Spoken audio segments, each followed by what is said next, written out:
बिलि समाव आङो दिनै नोंथांमोननि निउस चेनेलखौ आङो दिनै बरायनानै लाग्रोनाय जाहैबाय। दा दिनैहाय जोंहा बड'लेण्ड एकर्ड डे 2003 मायथाइयाव जोंहा बिटिसिआ सुक्ति जादों। दा दिनै जोङो सेन्ट्रेलनि निर्देश बायदियै एबा डिस्ट्रिक्टनि निर्देश बायदियै जोङो दिनै बनगाव ब्लकआव जोङो दिनै फ्लेग हस्ट खालामदों। हमेज टु मार्टार्स जोङो बेखेवदों।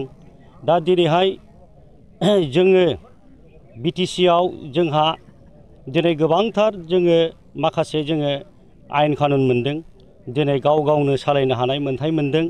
दिनै जोङो 2003 मायथाइनि 10 फेब्रुवारियाव दिनै एकर्ड जानानै जोङो दिनैहाय जोङो 6 शिड्युल एबा 8 शिड्युल जोङो माखासे मर्यादा मोनदों।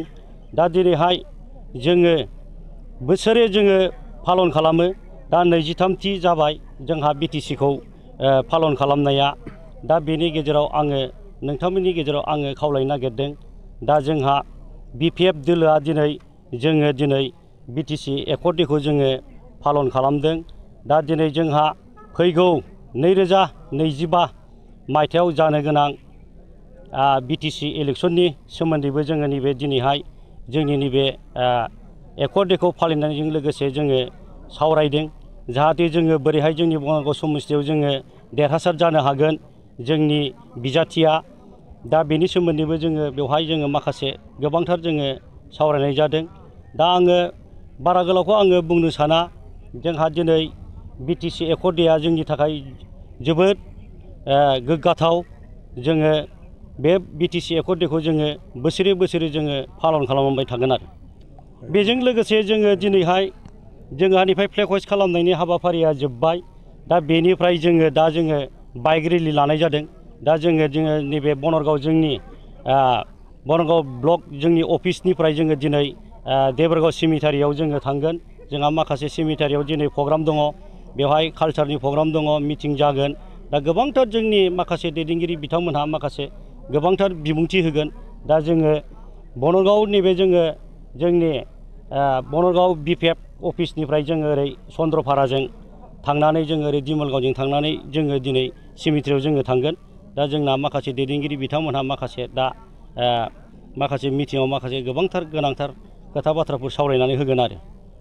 दा बिथांखौथ' आंबो नुदों।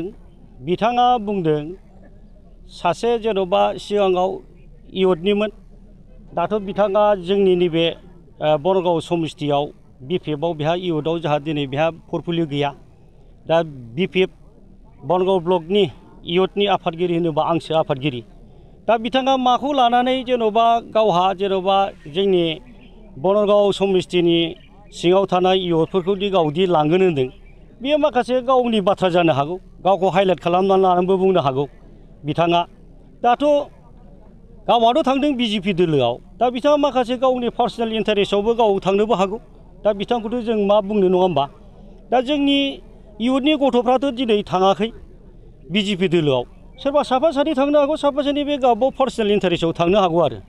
दा दिनै बिथांमोना जोङो बुंदों, जोङो सोंदों साफा सानै थांनायखौबो जोङो दसे सम ओरैनो फैथ'दों बेफोरबायदि आरो। दा जेन'बा बुंनो थाङोब्ला जेन'बा राजिब ब्रह्म सारआ जेन'बा बिजेपि दोलोआव दङ, नङा होमबा? दा दिनै बिथाङा जेन'बा माखासे गाव बिजेपि दोलोआव माखासे सुबुंफोरखौ सोनो नागिरो। दा बे बेलायाव सोरबाया बा गाव पार्सनेल इन्टारेस्ट जानानै सोरबाया साफा सानैया थांनो हागौ। दा खिन्थु जोंनि बनरगाव समस्तियाव जों इउथआ जोङो थारमाने लेहेम नङा आरो। गासैबो जोंनि बे बनरगाव समस्तियाव 13था प्राइमारि दङ। दा बे 13था प्राइमारिनि गासिबो इउथफ्रानो आंजोंनो दंजोबो। बुंनाङा आरो दा नों साननानै नाय, दानो फैजोबदों गासिबो बनरगाव ब्लकनि सिङाव जेसेबांखिनि 13था प्राइमारिनि इउथनि प्रेसिडेन्ट, सेक्रेटारि, मेम्बार बिथांमोना फैजोबदों। दा जोंजोंनो बिपिएफ दोलोखौनो मोजां मोनो, बिपिएफ दोलोआवनो खामानि मावगोन।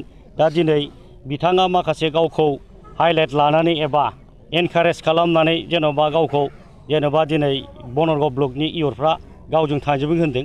बे खिन्थु बे नङा आरो।